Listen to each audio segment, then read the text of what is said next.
the old belt was slipping quite a lot, and I found out why. Let me roll this thing out. See all of them?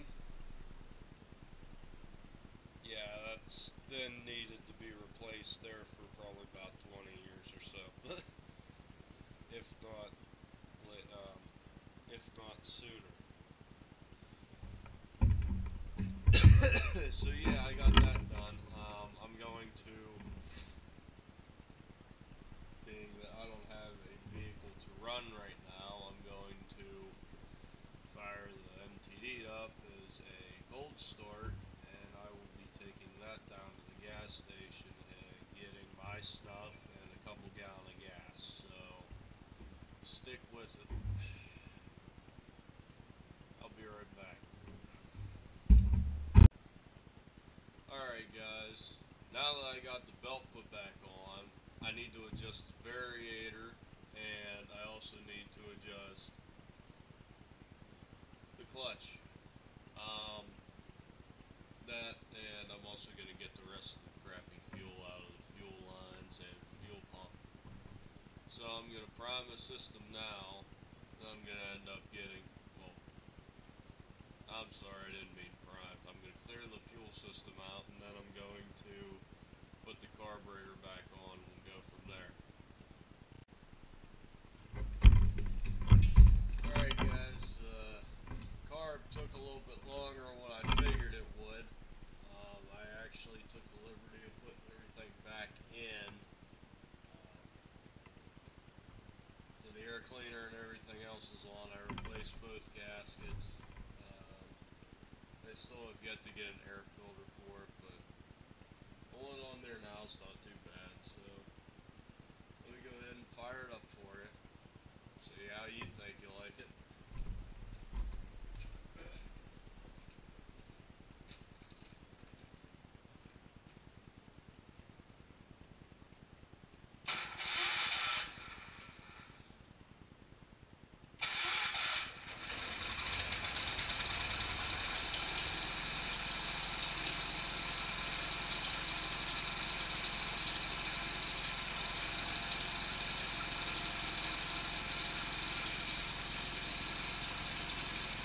Granted, it needs a little more tuning, so I'm going to tune that here in a second.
said she looks pretty good.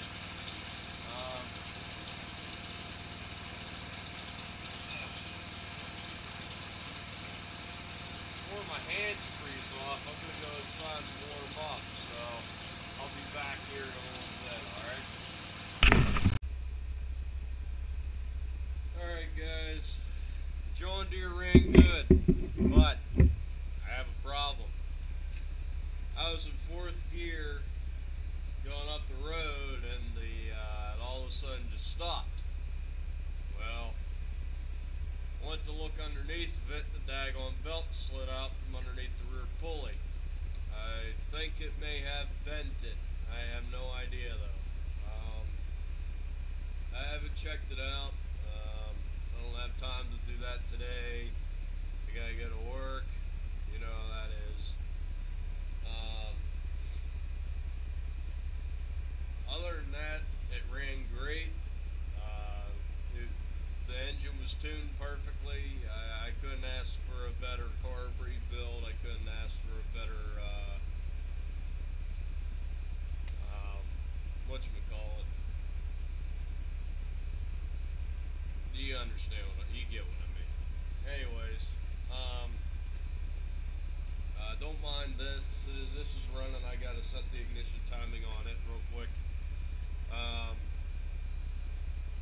But that's a whole different project. I'm not even getting into that. Anyways, on the Craftsman, I have a couple predicaments. I want to take that rear fuel tank off of there. That's going to be hard, because this is the first one I've actually done. But I want to do that. I want to take the rear fuel tank off. I want to install that gravity feed one somewhere inside of the underneath the hood. I'm going to reroute the wiring so that I can place my battery somewhere else. If anything, if it comes down to it, I'll just strap the daggone gas tank to the hood. Honestly, that'd be easier, but it'd look kind of funky and everything else, but I really don't care. It's an off-road mower. Who cares?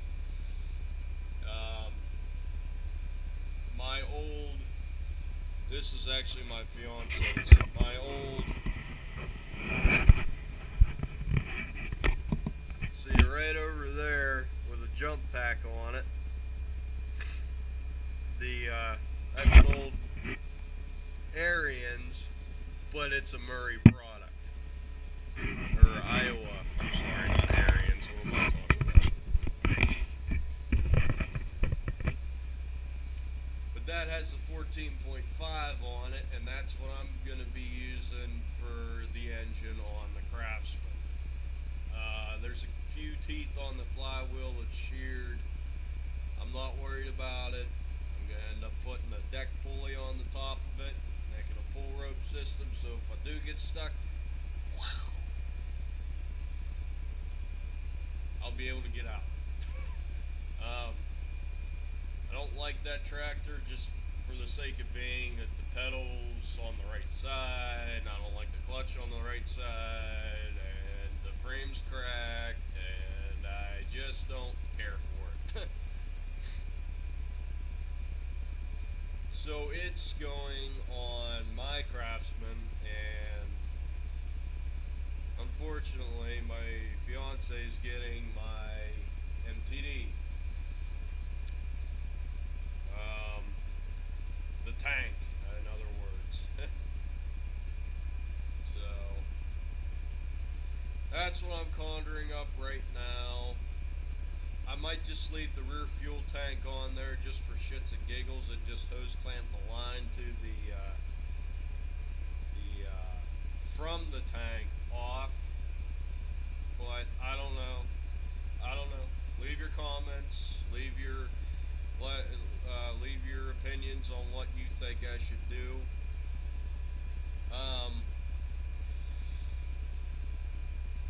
I I need to conjure up a way for a throttle setup too, so I'm kind of in a all-out thinking spree right now as of this moment. I'm not going to lock the foot transmission that's in it right now. Hold on, I got something to show you. I'm actually going to be putting this monstrosity on the front of that 14.5. It is a 6.25, 6.25 inch outer diameter pulley. It's roughly around 5 3/4 on the inside, maybe 6. I don't know. But that's what's going on the crankshaft.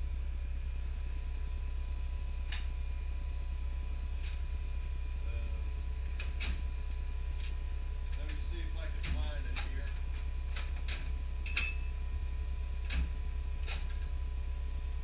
Hopefully I can. Aha. There we go.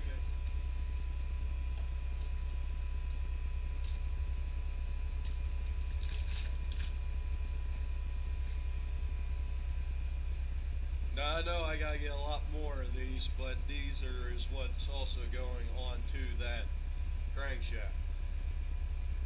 All them 1-inch bore washers. Bought these for 25 cents for 5 of them. I'm gonna need a lot more than 5 though to space it out to where I need it to be. So yeah, after that, then I of course have the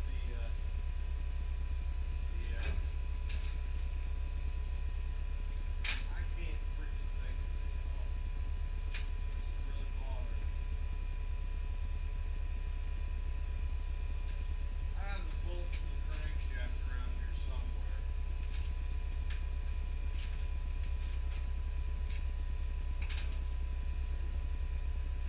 But that was it. That wasn't.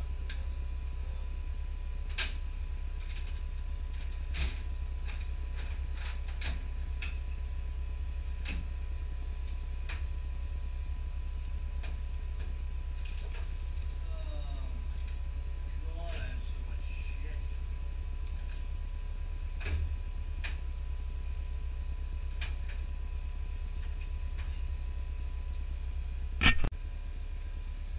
Oh well, guys, I can't find it right now. Hey, worst comes to worst, I just slap another washer underneath that, find a bolt that'll fit, and torque it on in there. Anyways, that's about it for me today besides this.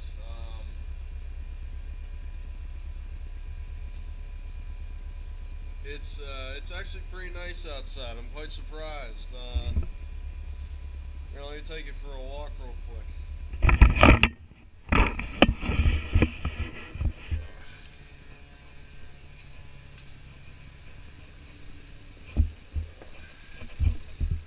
Yeah, look at that. It's pretty nice out. I'm quite surprised. It's right now probably about 37. It feels like.